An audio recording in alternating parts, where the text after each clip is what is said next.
Fiction, science fiction, horror, fantasy, crime, LGBT, thriller. You have now entered the House of Mystery. Welcome back into the House of Mystery. I'm Al Warren. Mr. David North Martino. We're back. We're back. I'm back, Al, and my full name. 25. Yeah, well, you see, it's the first, because, for the new listeners, they're, new year, and they go, oh, what's this show, right? And the old listeners know who you are. But the new listeners are like, oh, he sounds such a cheerful guy. Oh, yes. Nice guy. David, what a nice guy. He really is, people. I'm the mean one. I'm the wicked witch on here. Wicked. Oh, my God. So, good cop, bad cop. Yeah, so Super Bowl, were you there? Did you watch it? No. Neither did I, and it's really weird. I didn't realize until I had to run up to the store and pick up some things, and everything was dead. There was nobody on the roads, there's nobody in the stores, in the parking lot. Everywhere I went, I thought, did they drop the bomb? Like, what? Where is everyone? It's just really quiet. Usually Sunday you have a lot of people out and stuff, and nothing. And then I realized later, it's because of this Super Bowl thing. Yeah. I don't know. I don't even know what they do other than throw the ball around. But anyway, so, we're not a football group here. So people don't get advice other than don't watch it. Don't waste your time. Well, send all the hate mail to Dave. He takes care of that. I take care of all the hate mail. It all comes to me. Yeah, all the Super Bowl fans, just contact Dave. He doesn't mind. He loves it. Get on Facebook, call him some names. He loves that. Yes. Yeah. I appreciate it. Yeah, of course. Well, now we have an author here, and she's going to talk about, she's got a book series, and it's a DS Ryan McBride novel. It's a 2-book series. A Nice Place to Die is book 1, and Blood Relations is book 2. And we got Joyce Willccott. Thank you for being here. Thanks for having me. Well, Joyce, how did you get into doing this writing thing? Like, what brought you down this road to actually putting out a book? Well, I blame my mother. It's really funny. No, not that she. Well, it was when I was young. I just was a regular kid, and I liked, if we watched TV, I liked comedies and things like that. My mom liked mysteries and even when she read things, I hate to say, because she's passed away now, but she used to read those True Detectives. She loves all those real mysteries and True Detective magazines, and I said they were awful, but she used to say, I like a good murder, because I would say, we're not going through that. I like a good murder. That's what I like. And I always thought that was a bit much. But then I find it. So you must have kept your room clean. Oh, yeah. That's what she said. But, and it's funny because for years, at school, and then when you get older and you're working, I read for entertainment. But at school and growing up, you read I went to school in Northern Ireland, and we had to read all the classics, believe it or not, and all the literature. So I got all that out of my system, all the, the good books. And then I started just reading, and I find I kind of gravitated towards good murders and things like that, and mysteries. And the older I got, the more I enjoyed that sort of, that slow unraveling of clues, of the eras and the Shetlands and the, DCI banks and Dalgleish and things like that. Like, I just enjoyed that little, there's a red herring, or there's that. Although I don't want to upset anyone, but I never really got into Agatha Christie or anything like that. Yeah, well, that's fine. I agree. I didn't either for some reason. Yeah, I just couldn't, didn't get it. My first reading of that sort of thing was The Famous Five by Enid Blyton, who's apparently in the doghouse now, and then I just started reading mysteries, and but even then I liked reading anything like that, thrillers, mysteries. But it sort of seemed as I got older and I was working, and I kind of focused in on mysteries for some reason. Although I do enjoy thrillers, like I've read all of Ludlum and Patterson and all the dragon tattoos, the Nordic noirs. I love that too. I love all that. And I've noticed that I'm gravitating or I do gravitate towards gloomy, rainy, dark areas. For some reason, like just give me a wintry or a rainy Scottish, Irish, English moors, Norwegian, Icelandic, any of those things. I love all that. I don't know why that is. I don't like being cold. You just like the death. Okay. I know, yeah. Nothing too gory, though. Nothing too gory, and you have to watch yourself. With Right. the Icelandic ones or the Norwegian ones, you really have to watch out. Yeah. Well, and that's it. So in this book series, how would you classify it? Is it kind of between cozy and hard-boiled? Like, sort of, where do you put these novels for? Well, I don't think they're cozy at all. Like, I wouldn't. I mean, there's not. I think that's great. There's a huge market for cozy mysteries and cozy romances and cozy cat mysteries and everything. I don't write cozies. It's not like that. But on the other hand, it's not. They're not heavy duty, very grim or very detailed, graphic police procedurals. For me, I always enjoyed plot. A good.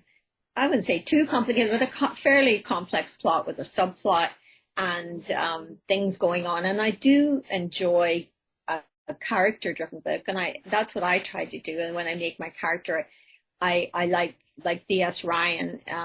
He has some issues, but what I haven't done is I haven't made him, basket case. I think we have enough DCIs and sergeants and detectives who are should be fit to be tied, and they're all damaged and everything. That's great, and I do enjoy reading them up to a point, but I didn't really want to get into that with my guy. So he has some issues and nothing too serious, nothing more than your average, guy. No offense. So he's kind of the straight guy in the series, and he's a smart guy who went to Queen's University in Belfast, and he did law to keep his dad happy because his father owns a rather thriving law business in Belfast and wanted him to come on to the business. So he took law, but then he immediately, as soon as he graduated, he went into police training and upset his father. So they're not on great terms. And he's more straightforward details guy. And his partner, Billy Lamont, he's a more kind of, I wouldn't say light relief, but up to a point. He's family man, got couple of kids, a wife who bullies and that sort of thing. So they're the sort of the two main characters, the partners, and they play off one another in dialogue. And I love that because the dialogue at home is so rich and funny. And they don't mean to be funny.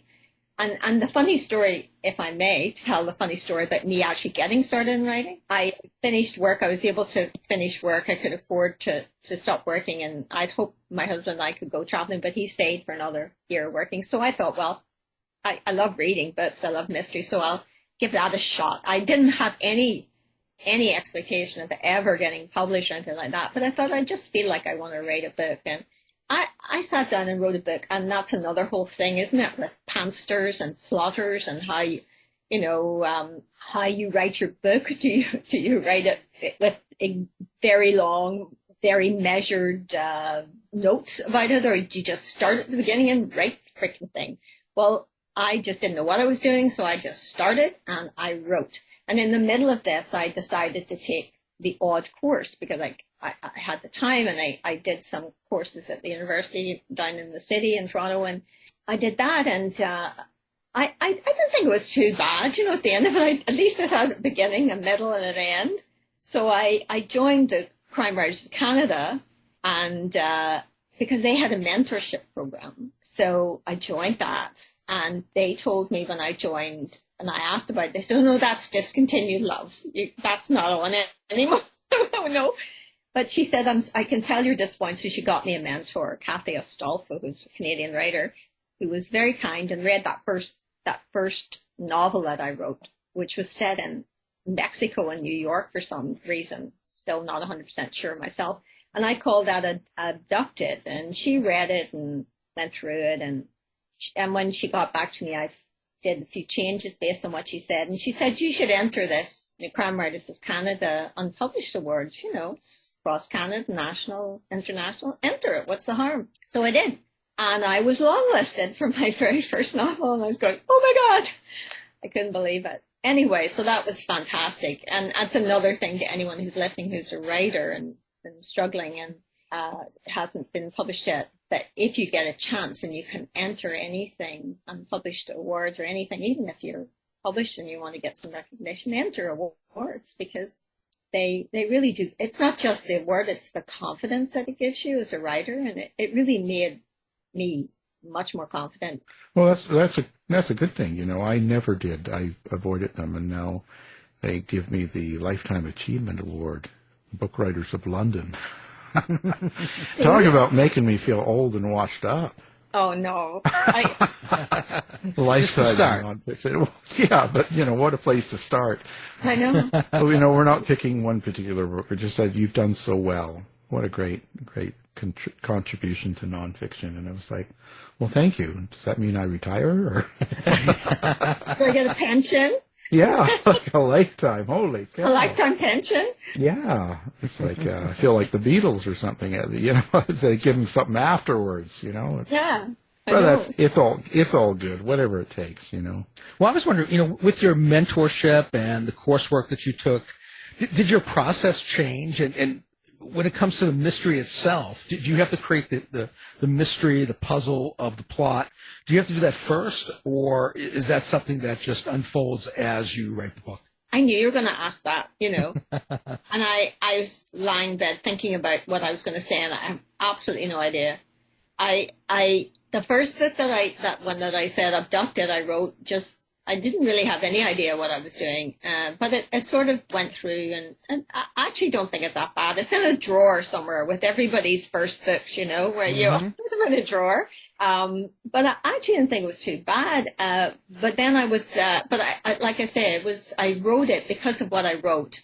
It was about a kidnapping of a young boy, and it sort of went organically from there, because where do the most kidnappings happen? Really, they're in Mexico and Mexico City and the markets. So I said it there at the start, and then I like New York. I've been to New York, so I thought I'll bring it up there as well.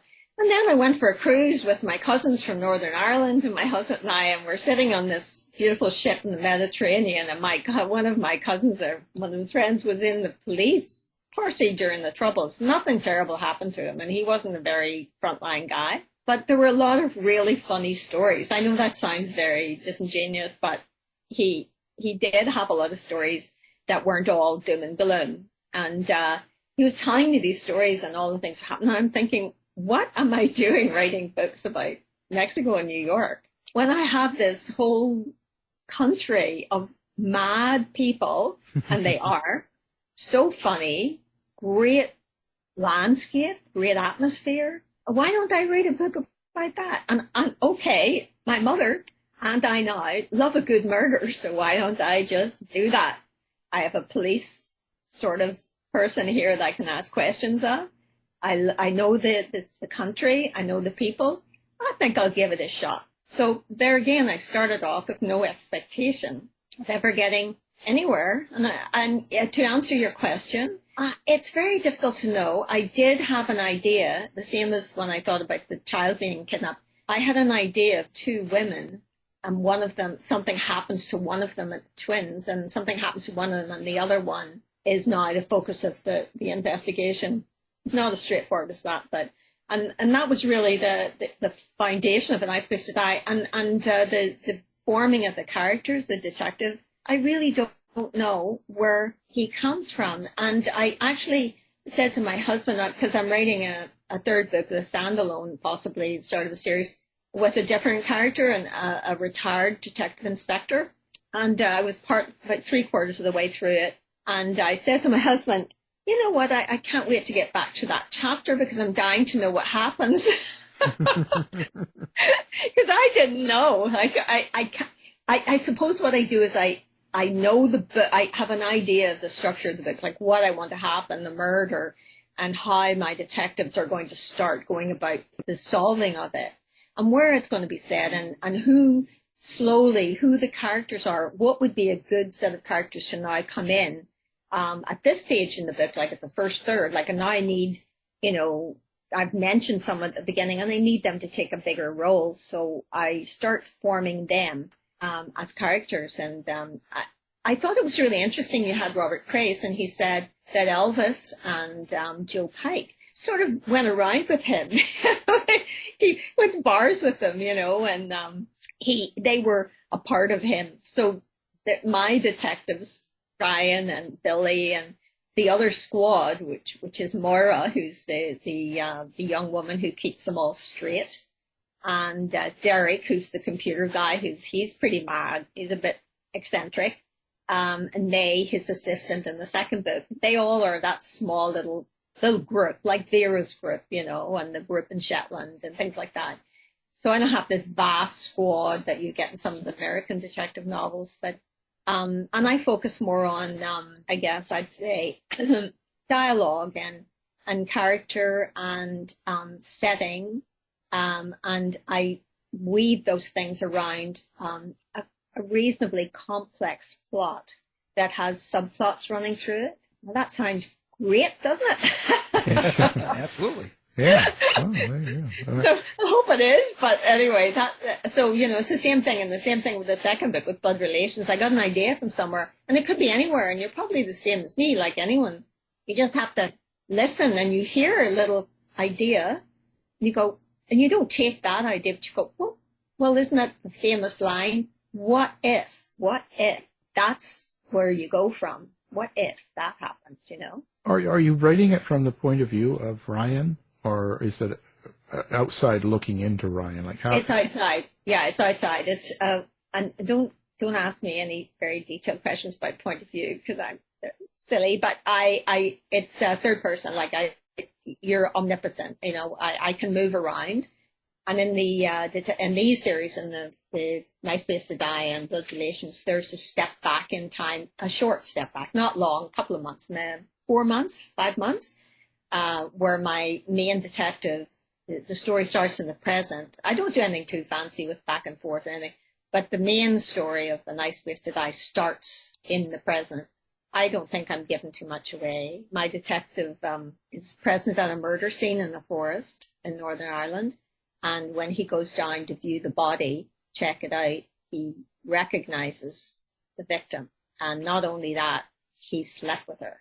And he's really upset now because he doesn't know her well. It was a one-night stand, but he is worried now because he wants to be on this case, and he doesn't want anyone to know that he knows her. And he figures it's okay because it was a quick thing, but he wants to find out what happens to her because he liked her. She was a nice girl, but the whole big thing went on. His ex-girlfriend showed up and there was a big thing.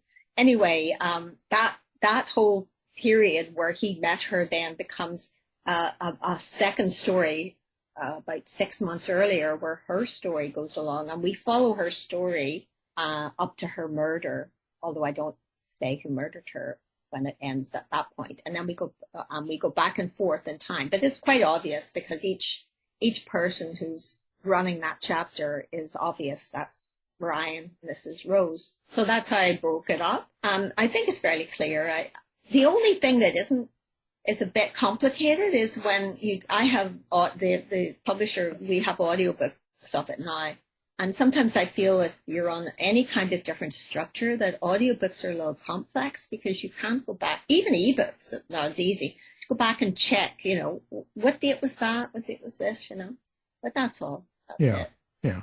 Well, and so are you hearing the voices? Is that how you write the dialogue of your characters, or are you, yes. Do you go to the bar with them too and all that and hang out? Or it's so funny. I do hear the voices. I don't know what other people, how they do it. Although I think sometimes some writers don't, and I find sometimes some writers write dialogue that they think the characters would say, as opposed to what they would actually say. I don't know if that makes sense. You'd have a dialogue where someone will say something, you'd sit back and go, people don't talk like that, Right. Yeah. It's but then again, so if I have Ryan in the bar and Billy's beside him, I hear I'm there with them, and he's going, well, what do you want to drink? I'll have a Guinness. You always have Guinness. Get something different, Like, and the bartender still lets you in, even though you're sitting there alone talking to all this. Talking away. And you have 4 drinks ordered at the table. And you're talking 4 Guinness, a couple of whiskeys, yeah. Yeah, and there we go. And they're like, sorry, but you have to go. You have to go. You're Yeah. a bit mad. Well, when you write, do you have a subtext then, or a meaning, or is this pure entertainment? Oh, you're going to catch me out because, there were some questions where people talk about getting details right. And, well, that's a different thing, I suppose, in a way. But subtext, sometimes I think I do because I know that a book, even if you're writing it for pure entertainment, that it should really mean something to me and to the reader. Like, otherwise it's just, fluff, I suppose. I'm not saying I write books that have a greater structural situation where it's very important. I don't write these very important books, but I do write books I think that people enjoy. I hope they enjoy them anyway. And if they like me, enjoy figuring out what happened and who done it, well then that's my job here is done. And it's the same as I know somebody had said, well, what about, getting all the details right? He's a detective and all this, and you're writing about people you don't really know. And I think, well, I do try to get details as best as I can and relate that back to events that should be happening around that time, but I'm not. And I suppose that's my answer would be too, that, yeah, I don't really talk about the troubles and things like that, which I know some people do in their books, but my books I set before. No, not before, but sorry. I set them actually before COVID, to be truthful with you, because I didn't want to have to deal with that either. And I think there's so much going on in the world right now. Even back then, when I wrote both my books at this point, there was a lot going on and COVID had happened and it messed with me. And, I lost a lot of opportunities through COVID and just things were cancelled and that. And I thought I don't really want to bring that up in the books. I just want people to really enjoy reading them and looking forward to getting into the story each time they open the pages again. Right. Well, they don't need the COVID thing anyway if it's not really important then to they're the done characters. at it. Yeah, and if it's not important to the characters, like if your character didn't have COVID and it wasn't affecting, you know what I mean? If it's not part of the story, absolutely. You don't really need to bring stuff like that in, No, just in passing. Well, how do you keep track of what's going on in your series? Do you have a series Bible? Do you have systems, tools? What do you use to make sure your continuity is on point? That's a very good question. I was actually talking to a friend of mine because I have to do this little article for the Prime Minister of Canada, and I'm thinking of doing it on Panster and Plotter. So, someone who has the whole thing organized from the get-go, and somebody who occasionally, like me, doesn't. And if you are not a plotter like Mr. Patterson and I forget the other gentleman who plots like a maniac, Jeffrey Deaver, apparently he writes a couple of pages per chapter.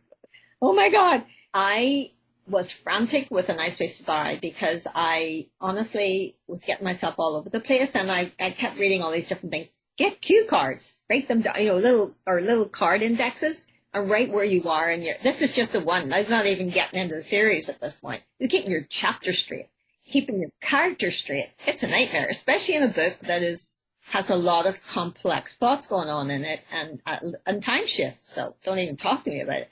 So I'm going, oh, what the heck am I going to do? Like, how am I going to keep this straight? And the other thing, you get all these things people are saying, well, you really need to start the rising action here and you need to have this happen and there always has to be moving the thing forward. Meanwhile, there's me in my living room with all these index cards going, this is too long or there's too much Ryan in this. And I'm just like literally moving the cards around. And then the freaking dog comes and starts walking all over. I go, oh no, this is not working. I need stickums. That's another one. So you can put sticky things on a board and that will help you see where you're going. And then I took Simon Wood's course. He's great. He teaches these courses on continuity and things like that. And that actually really, really helped, how to organize your chapters going along and how to get the right chapter to slot in after the next one. Because I want there to be some momentum from one thing to another. Yeah, so that's that. And as you write also one book and then the next, you start getting a bit of a sense of how you should behave. Like you need to keep notes. I'm not a very meticulous note keeper. And like I say, I was writing, I had to do this interview. I thought I'd do it on if you're a plotter or a pantser. I'm kind of a little bit of both now. I try to be, some of the writers that I contacted, like I was talking to Lou Burney, and he said he does whatever comes to mind at the time. He'll plot or he'll pants it or whatever. And I thought that was really surprising. And yet one of the other authors I spoke to was Maureen Jennings, who writes the Murdoch mysteries and some of the World War II mysteries, which are fantastically. And she just got the Order of Canada, actually. And I said, "Are you a pantser or a plotter?" And she said, "What are they?" I don't even know, right? Yeah. And I said, "Well, you have to plot it, or you just go by the seat of your pants." And she said, "Oh, I think I'm a plotter, but maybe I don't know." And she said, "I make all these notes and I write and she would have to. Her stuff is so meticulous. And then another friend said, "Well, I'm doing my revisions right now before you can get it." She said, I've got a worksheet. I have all these different Word documents up. I'm writing all the comments from beta readers. I'm doing this. I'm doing that. I'm like, oh my God, that's enough. Don't tell me anymore. It's freaking me out. So I guess I'm a little bit, I'm keeping them in, I just remember it in my head, actually. I don't remember every single thing, but I know I'll say something like, there's some fundamental things, like how many children does Billy have? My other detective. One time I was going, wait a minute, because he had 2 or 3 children. I can't remember. So I have to go and look it up again. But other than that, I usually remember really important things. And I should keep a note, and I do in notebooks, but I have about 100 notebooks now. They're all over the house. I don't know where anything is, so I'm not a plotter. Well, there you go. That question. And I'm not, I don't keep a series Bible, even though I know I should. Yeah, definitely. If you do more than 2 books, you should. Mm-hmm. Like if you start getting into doing a series of books and stuff like that, Yeah, absolutely. And James Patterson. So let me write this down. He's a writer. He's an author. Let's see. I can look him up, see if he's got a book. Don't let him hear you say that. He doesn't. I don't think he'd take that lightly. Oh, that's all right. Yeah, it's good. He gets by. He gets by. He's like Stephen King. I keep hearing about that guy, and I don't know.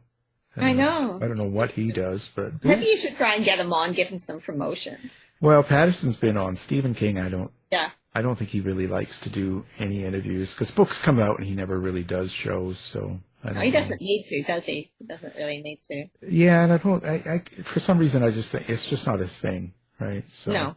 We've had his co-writer on a few times, but not he himself. But that's fine, Maybe when he gets big and famous, So listen, now, do you like to interact with readers and people like that? And do you have social media? Do you have a website?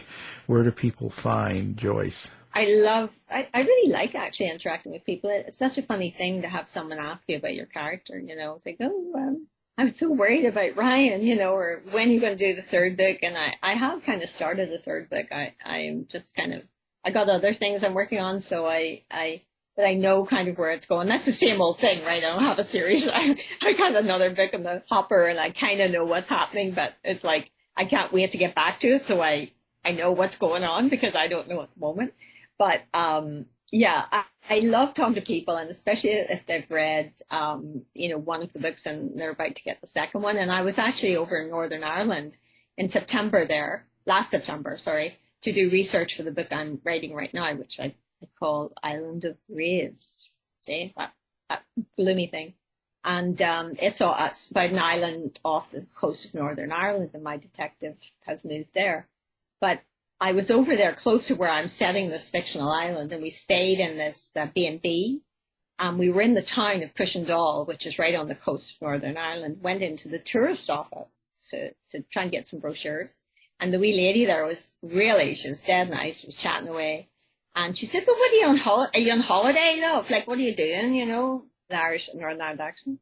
And I said, "Well, actually," I don't like to say it because you kind of get embarrassed. I said, "Actually, I'm a writer and I'm doing research." She said, "What's your name?" So I told her. She said, I've read you. She said, you're the one, the detective. And I was absolutely gobsmacked that somebody would actually have read my books in Northern Ireland because I don't get a lot of promotion over there. But she had, because she didn't know some of it. She took my bookmark. I didn't have anything else. But yes, in answer to your question, I love interacting with readers, and I'm on social media. I'm on Twitter because I haven't been able to figure out Blue Sky yet. It keeps refusing me, so I don't seem to be able to get on there, but I would like, apparently it's quite nice, quite good there. But I'm on Twitter, I'm on Instagram, and I'm on Facebook. Fantastic. And do you have a website as well? I do. It's jwillccott.com. Well, fantastic.